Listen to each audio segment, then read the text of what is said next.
আগের ভিডিওটাতে তো তোমাদের সাথে শেয়ারই করেছি যে প্রীতম আমাদের জন্য লুচি নিয়ে এসছে। আমরা দুজন ওপরে বসে খাচ্ছিলাম। তো প্রীতম এটা টেস্ট করলো ফার্স্টে, তো টেস্ট করে দেখলো যে ভালোই বানিয়েছে। আর অনেকগুলো লুচি দিয়েছিল যেগুলো আমরা খাইনি, দুজন মিলে খেতে পারিনি। এরপর ছোটনদা এসেছিল আমাদের ঘরে। এরপর নিচে যাওয়ার সাথে দীপা আমাদেরকে একটা রেড ব্যানানা খেতে দিয়েছিল। তারপর আমরা সবাই মিলে যাচ্ছিলাম বিচের দিকে। আর আমি কিন্তু সেদিন ফার্স্ট টাইম বিচের দিকে যাচ্ছিলাম। এর আগের দিন সবাই গেছিল, আমি যাইনি। আমরা যেহেতু মেয়েরা সবাই মিলে যাচ্ছিলাম তাই ছোটনদাকে ডেকে নিয়েছিলাম। আর দূর থেকে আমি সমুদ্রটাকে দেখতে পাচ্ছিলাম, আমার এত ভালো লাগছিল, মনে হচ্ছিল ছুটে চলে যায়। আর ওই দিকে দেখতে পাচ্ছ প্রীতম কিন্তু কুট্টুসকে নিয়ে আগেই চলে গেছে বিচে। আর আমি সমুদ্রটাকে দেখে প্রচণ্ড খুশি হয়ে গেছিলাম, কি সুন্দর ঢেউ দিচ্ছে দেখো। আর সেদিন ওয়েদারটাও কিন্তু খুব ভালো ছিল। আমরা অনেকক্ষণই ওখানে বিচে সময় কাটিয়েছি, সবাই মিলেই গেছিলাম, সেই ক্লিপ আর নেওয়া হয়নি। তারপরে আমরা রুমে চলে যাচ্ছিলাম। আর প্রীতম দেখো কুট্টুসকে কীভাবে নিয়ে যাচ্ছে। এরপর দেখি সবাই এখানে পুলে নামবে বলে সব দাঁড়িয়েছিল। আর তারপরে আমি রুমে চলে এসেছিলাম, আমি আর নিচে যাইনি। প্রীতম আমার জন্য দেখলাম কাঁকড়া ফ্রাই নিয়ে এসছে। এরপর ফ্রেশ হয়ে আমরা খেতে চলে যাই। গিয়ে দেখি প্রায় সবারই খাওয়া হয়ে গেছে। আমি আর প্রীতম অলওয়েজ লেটই ছিলাম, সববারই আমরা কিন্তু লেট করেই খেতে গেছিলাম। আর প্রীতমের ভিডিও নেওয়া দেখে নয়নদা ছোটনদা ভেবেছে ফটো তুলছি, তাই ওরাও চলে এসছে, তাই আমি ওদের একটা ক্লিপ নিয়ে নিলাম। এখানে রাজুদা খাচ্ছে আর ছোটনদা আমাদেরকে আবারও সেই সার্ভ করে দিচ্ছে। আর সেদিন মেনুতে ছিল আলু মাখা, পমফ্রেট কারি, আর এদিকে ছিল ভেটকি পাতুরি, যেটা কলা পাতায় করা হয়েছিল। তো দেখো কি সুন্দর ছোটনদা আমাকে প্লেট সাজিয়ে দিয়েছে। আর ভেটকি মাছটা কিন্তু খুবই ফ্রেশ ছিল আর রান্নাটা খুব টেস্টও হয়েছিল। কিন্তু ওইখানের একটাই সমস্যা হচ্ছিল, ওরা সব খাবারেই না নুন কম দিচ্ছিল, যেটা আমাদের সবারই একটু অপছন্দ হচ্ছিল।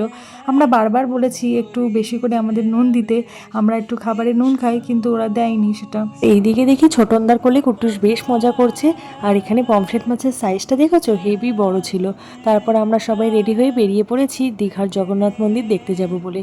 তো এখানে সবাই কে কীরকম সাজুগুজু করেছে সেটাই তোমাদের সাথে শেয়ার করছিলাম।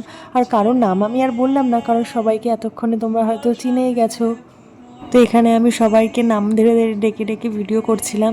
তো এখানে অনন্যার নাম বলতে গিয়ে আমি একটু অন্য নাম বলে ফেলেছিলাম, ওর নামটা শুধু একটু ভুলে যাচ্ছিলাম। তো এখানে আবার রাজুদা বলছে আমার ভিডিও করিস না, কারণ আমি একটু ঘুমাচ্ছি। তো আমি কি আর না করে থাকি বলো। তারপরে দেখি কুট্টুসর পাপার সাথে বেশ মজা করতে করতে যাচ্ছে। এরপর কিছুটা যাওয়ার পরেই দেখতে পেয়েছি এই ঝিল মতন এইটা, আমি ঠিক বলতে পারছি না এটার নাম কি। তোমরা যদি কেউ চিনে থাকো তাহলে অবশ্যই কমেন্টে জানিও। তো সব দাদারা বলছিল যে এগুলো ত্রিপল দিয়ে যেসব ঘরগুলো ছোট ছোট করা রয়েছে, এখানে সব জেলেরা থাকে যারা এই সন্ধে হলেই সমুদ্রে এই ট্রলারগুলো নিয়ে মাছ ধরতে যায়। এরপর কিছুটা যাওয়ার পরেই আমরা এই বীজটা দেখতে পাই। তোমরা কে কে বীজটা চেনো অবশ্যই কমেন্টে জানিও। এরপর বলতে বলতে আমরা মন্দিরের চূড়াটা দেখতে পাচ্ছি, প্রায় চলেই এসেছি মন্দিরের সামনে। তারপরে গাড়ি থেকে নেমে আমরা হাঁটতে হাঁটতে মন্দিরের দিকে যাচ্ছিলাম। আর এখানে দেখো সবাই হাজব্যান্ড ওয়াইফরা হাত ধরে ধরে যাচ্ছে, কি ভালো লাগছে দেখতে। আমরা তো হোটেল থেকে বিকেলের দিকে বেরিয়েছিলাম, কিন্তু আস্তে আস্তে একটু সন্ধে হয়ে গিয়েছিল। বাইরে থেকে মন্দিরটা দেখতে এত সুন্দর লাগছিল, তোমাদের কি বলবো। যারা যারা গেছো তারা তো জানো, আর যারা যাওনি তারা একবার বলবো দেখিয়ে এসো, মন্দিরটা খুব সুন্দর হয়েছে। জানো তো আমি যখন এখানে ভিডিও করতে করতে ঢুকছি গেট দিয়ে, হঠাৎ করে দেখি বলছে গার্ডরা যে এখানে ভিডিও করা যাবে না গেটে, আপনি ভেতরে ঢুকে করতে পারেন। কেন এটা বললো আমি ঠিক জানি না, যেহেতু ওরা ক্যামেরা অ্যালাউ নেই বললো গেটে, এর জন্য আমি ভিডিওটা অফ করে দিয়েছি। তারপরে ভেতরে ঢুকে আবারও আমি ভিডিও ক্লিপ নিয়েছি। কুট্টুস দেখো ওর পাপার কোলে কিন্তু এখনও ঘুমিয়ে যাচ্ছে, আর ওর পাপাই ওকে নিয়ে ঘুরছিল। আর তখন ওই জায়গায় এত হাওয়া দিচ্ছিল কি বলবো, দেখতেই পাচ্ছ আমার চুলগুলো পুরো উঠছে। এরপর আমরা মন্দিরের ভেতরের দিকে চলে যাই। আর মন্দিরটা দেখো কি সুন্দর লাগছে, কাছ থেকে তো আরও সুন্দর লাগছিল। আর মন্দিরে যখন আমরা পুরো ঢুকে গেছি তখন ওই সন্ধেই হয়ে গিয়েছিল, তাই দেখছি মন্দিরের চূড়াতে একটা প্রদীপ যেটা জ্বালানো হয় সেটা জ্বালানো হয়ে গেছে। আর ধ্বজাটাও কি সুন্দর উঠছে, চারপাশটা তোমাদেরকে একটু শেয়ার করলাম। আর দেখো তখন ওখানে রথ কিছুদিন আগেই গিয়েছিল, এর জন্য ওখানে রথগুলোও দাঁড় করানো রয়েছে। আর যত সময় যাচ্ছিল আস্তে আস্তে লোকের ভিড় ওখানে বেড়েই চলেছিল। তো সবাই আমরা এখানটায় একসাথে দাঁড়িয়েছিলাম ভেতরে মন্দিরে যাব বলে। আরেকটা কারণও ছিল এখানে সবাই একসাথে হওয়ার, কারণ অনেকেই দেখো এখানে মিসিং আছে, তো তারা সবাই এদিক ওদিক হয়ে গিয়েছিল। তো সবাই একসাথেই ঢুকবো বলে এই জায়গায় আমরা দাঁড়িয়েছিলাম। আর এদিকে কুট্টুসের কাণ্ড দেখো, ও রাজুদার কাঁধে উঠে গেছে, আর উঠে ওখান থেকে মন্দির দর্শন করছিল। আর কি যে একটা অঙ্গি ভঙ্গি করছিল তা তো তোমরা দেখতেই পাচ্ছ। তবে ও বারবার শুধু ঘুরে ঘুরে মন্দিরটাকেই দেখছিল। আমার মনে হয় ওর কিন্তু খুব ভালো লেগেছে মন্দির দর্শন করে। আবার দেখো কি সুন্দর হাততালিও দিচ্ছে। কুট্টুসের এরকম করা দেখে আমার কিন্তু খুবই ভালো লাগছিল যে ও খুব মজা পাচ্ছে। এরপর আমরা ওখান থেকে চলে আসি কুট্টুসকে নিয়ে আমি একটু ফটো তুলতে। তো দেখলাম কুট্টুস একটু বিরক্ত হচ্ছিল, তো এই জায়গায় একটা রেলিং মতন ছিল বসার, তো ওখানটায় আমি একটু কুট্টুসকে বসিয়ে রেখেছিলাম। তারপর আমরা মা আর ছেলে মিলে একটু খুনসুটি করছিলাম। এরপর আমরা মন্দির থেকে বেরিয়ে গেছিলাম। তো ওখানে আমি কুট্টুসকে কোলে নিয়ে বেরোচ্ছিলাম, তো প্রীতম এখানে একটা ভিডিও নিয়ে দিয়েছে আর দেখো আমার গাল টিপে দিচ্ছিল। এরপর আমরা হাঁটতে হাঁটতে গাড়ির দিকে যাচ্ছিলাম। তো পেছন থেকে ওর পাপা ওকে ডাকছিল, দেখি ও আবার ওর পাপাকে টাটা দিচ্ছিল। খুব মজা লাগছিল আমার কিন্তু এইসব জিনিসগুলো ও করছে দেখে। তো আমি কুট্টুসকে নিয়ে একটু আস্তে আস্তেই আসছিলাম, তো দেখলাম আমাদের আগেই সবাই চলে এসেছিলো আর গাড়িও এখানে বের করা হয়ে গেছে। তো চলো এবার আমরা গাড়িতে উঠে পড়ি। এরপর দেখো ওখান থেকে আমরা কোথায় চলে গেছি, তোমরা হয়তো জায়গাটা দেখে চিনতেই পারছো।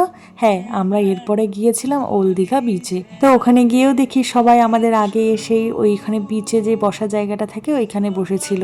তো আমরা একটু পেছন সাইডেই বসেছিলাম। আর তখন মনে হয় জোয়ার চলছিল, এত বড় বড় ঢেউ দিচ্ছিল, তোমরা তো দেখতেই পাচ্ছ। আর এত ভালো লাগছিল ঢেউগুলো দেখে। আমার কিন্তু একবার মনে হচ্ছিল যে আর একটু নিচের দিকে গিয়ে বসি, তবে যা বড় বড় ঢেউ দিচ্ছিল ওই সাহস করে আমি আর উঠতে পারিনি যে সামনের দিকে গিয়ে বসবো। তো দেখো এখানটায় কিন্তু প্রচুর স্লিপও ছিল। আর একটা দাদা তো নামতে গিয়ে এই স্লিপের মধ্যে আছাড় খেয়ে পড়েছিল, খুব লেগেছিল। ওর ভয়ে তো আমি আরও নামিনি। দেখতে পাচ্ছ ঢেউগুলো কিন্তু আস্তে আস্তে সবার পায়ের দিকে এগিয়ে আসছে। কি বড় বড় ঢেউ, কি বলবো, আর কি আওয়াজও হচ্ছিল। এদিকে দেখি কুট্টুস আর ওর পাপা একটা খেলনা নিয়ে খেলছে। একটা কাকু এই খেলনাগুলো বিক্রি করছিল, কুট্টুসের সামনে এসে বারবার এটা দেখাচ্ছিল আর কুট্টুস তারপরে এটা নেবে বলে বায়না করছিল। তো সৌরভ দা এটা কিনে দিয়েছে। তো দেখলাম এখানে সবাই এখনও বসে একটু সময় কাটাচ্ছিল। আর আস্তে আস্তে ঢেউয়ের পরিমাণ কিন্তু বেড়েই আসছে। এবার দেখো প্রায় আমাদের কাছাকাছি চলেই আসছে। অনেকেই গেছিল সামনে থেকে একটু ফটো তুলবে বলে, দেখো ইনি কিন্তু পুরো ভিজেই গেছে, বুঝতে পারিনি এত জোরে যে ঢেউটা চলে আসবে। এরপর যারা আমাদের সবাই সামনে গিয়ে বসেছিল ওদের অবস্থা দেখো, ওরা পুরো ভিজেই গেছে। আর ঢেউয়ের জন্য জুতোগুলো তো চলেই যাচ্ছিল, পায়েলদি তাড়াতাড়ি করে ধরলো। এরপর আমরা সবাই আস্তে আস্তে ওখান থেকে উঠে চলে আসি। এরকম বড় বড় ঢেউ দেখে আমরা তো ভয়ে পুরো অবস্থা খারাপ হয়ে যাচ্ছিল। আর এইদিকে এই মেয়ের কাণ্ড দেখো, ঢেউয়ের সামনে দাঁড়িয়ে দাঁড়িয়ে ফটো তুলছে। কুট্টুস কিন্তু ওই খেলনাটা পেয়ে খুব মজা পেয়েছে, ও বারবার এটা ধরে টানাটানি করছিল। তো আমিও ঢেউয়ের সাথে একটা ভিডিও করে নিলাম, ফটো তো আর তুলতে পারলাম না কারণ আমার খুবই ভয় লাগছিল। এরপর আমরা ওখান থেকে উঠে চলে আসি। হঠাৎ করে দেখি অভিদা আবার কিছু একটা খুঁজতে গেছে। তারপরে জানতে পারলাম যে ওদের ফোনটা নাকি হারিয়ে গেছে। ওরা নিচে বিচে যখন বসেছিল তখন ফোনটা পাশেই রেখেছিল, ঢেউয়ের জন্য ওরা উঠে যখন চলে এসছে ফোনটার কথা ভুলে গেছে। এদিকে পরে আবার জানলাম যে ছোটনদা আর নয়নদা নাকি ওই ফোনটা যে ওখানে রেখেছিল ওরা খেয়াল করেছিল, সেটা ওখান থেকে তুলে নিয়েছে। সেটাই বুঝতে পেরে অনন্যা এখানে নয়নদার পকেট চেক করছিল। তো ওরা তো প্রথমে ভেবেছিল হারিয়ে গেছে, পরে ফোনটা পেয়ে ওরা খুবই খুশি হয়ে গেছে। এখানে নয়নদা বলছিল আমাকে কিন্তু খাওয়াতে হবে। তারপর আমাদের সবারই একটু ঠান্ডা কিছু খেতে ইচ্ছা করছিল, তো আমরা এখান থেকে একটা আইসক্রিম সবাই কিনে নিয়েছি। তো সবাই এখানে আইসক্রিম খাবো বলে রেডি। আর এদিকে আমাদের প্রীতমের খুব ইচ্ছা হয়েছে, ও নাকি ফুচকা খাবে, ও আইসক্রিম খাবে না। তো চারপাশটা একটু দেখলাম, প্রচুর ভিড় ছিল তখন, কারণ অনেকটাই রাত হয়ে গিয়েছিল। সবাই এখানে টুকটাক খাবার দাবার খাওয়া দাওয়া করছিল, অনেক জিনিসপত্রই পাওয়া যাচ্ছিল। তো আমি এখানে নিয়েছিলাম বাটারস্কচ একটা কর্নেটো, আর বাকিরা সবাই যার যেটা পছন্দ হয়েছে সে সেই আইসক্রিমই নিয়েছিল। তো আইসক্রিমটা বেশ কিন্তু ভালোই লাগছিলো খেতে, যেহেতু অনেকক্ষণ আমরা না খেয়েছিলাম আর গলাটা প্রচুর শুকিয়ে এসেছিলো। তো আইসক্রিম কিন্তু আমার খুব পছন্দের একটা জিনিস, তো আমার খুব ভালোই লাগছিল। আর যেহেতু অনন্যা কিছুই খায়নি তাই ও কুট্টুসকে নিয়ে দাঁড়িয়েছিল এখানে। অনন্যা কিছু খাচ্ছে না বলে এখানে অভিদা আবার একটা কোল্ড ড্রিঙ্কস কিনে নিয়ে এসছে। এদিকে প্রীতমকে দেখো, ও কিন্তু সেই ফুচকা খেয়েই ছেড়েছে, আর ওই একা কিন্তু ফুচকা খেয়েছে। এই ফুচকার দোকানে এসে না বেশিক্ষণ দাঁড়িয়ে থাকতে আমার মনে হয় কারোরই ভালো লাগে না। এরপরে দেখলাম কাকিমা প্রীতমকে ফুচকার জল খেতে দিল একটু। তো দেখলাম প্রীতম বলল বেশ ভালো হয়েছে, তাই কাকিমা সেটা শুনে আবার হাসলো। তারপরে প্রীতমকেই ফার্স্ট ফুচকাটা খেতে দিল। আর প্রীতম তো এতক্ষণ পরে ফুচকা খেতে পেরে ওর খুবই মজা লাগছিল, ওর হাসি আর ধরছে না। অনেকক্ষণ অপেক্ষা করার ফল যে কত ভালো হয় সেটা প্রীতমকে দেখলে তোমরা এখন বুঝতেই পারছো। এরপর প্রীতম আমাকে বললে যে তুমি কি একটা খাবে, তো আমি ভাবলাম খেয়েই দেখি কেমন হয়েছে। তো তারপরে খেয়ে দেখলাম বেশ ভালোই বানিয়েছিল ফুচকাটা। এরপর ফুচকা খেয়ে আমরা ওখান থেকে চলে যাই বিচের একটু ভেতরের দিকে মার্কেটে। সেখান থেকে দেখলাম কোয়ালিটি বাস থেকে রাজুদা একটা আইসক্রিম কিনলো, আর এদিকে দেখো বুদুনদা কি কিনেছে, বাচ্চাদের মতন একটা ক্যাকটাস কিনেছে। তো এবার আমরা ফাইনালি হোটেলে যাওয়ার জন্য বেরিয়ে পড়েছি। তো যাওয়ার সময় যে তোমাদের বীজটা দেখিয়েছিলাম সেই বীজটা আবার আসার সময়ও পড়েছে। তো সেখানে দেখি কি বড় বড় ঢেউ পড়ছে, কারণ তখন ফুল জোয়ার চলছিল। দেখেই কি ভয় লাগছে বলো। এরপর আমরা বলতে বলতে হোটেলেও চলে এসেছি, আর কুট্টুস আবারও ঘুমিয়ে পড়েছে। এরপর সবাই রুমে গিয়ে একটু ফ্রেশ হয়ে, এবার যেহেতু সেটা আমাদের লাস্ট দিন ছিল তাই সবাই আবার পুল পার্টি করতে নেমে পড়েছে। সব দাদারাই নেমেছিল, আমরা সব মেয়েরা এখানে বসে বসে আড্ডা মারছিলাম আর ওদেরকে কোম্পানি দিচ্ছিলাম। অনেক হাসি মজাক করেছি, কারণ সেটাই আমাদের লাস্ট নাইট ছিল। কারণ এর পরের দিন আমরা বাড়ির জন্য বেরিয়ে পড়বো, আবারও সবাই সেই একই একঘেয়েমি লাইফে চলে যেতে হবে।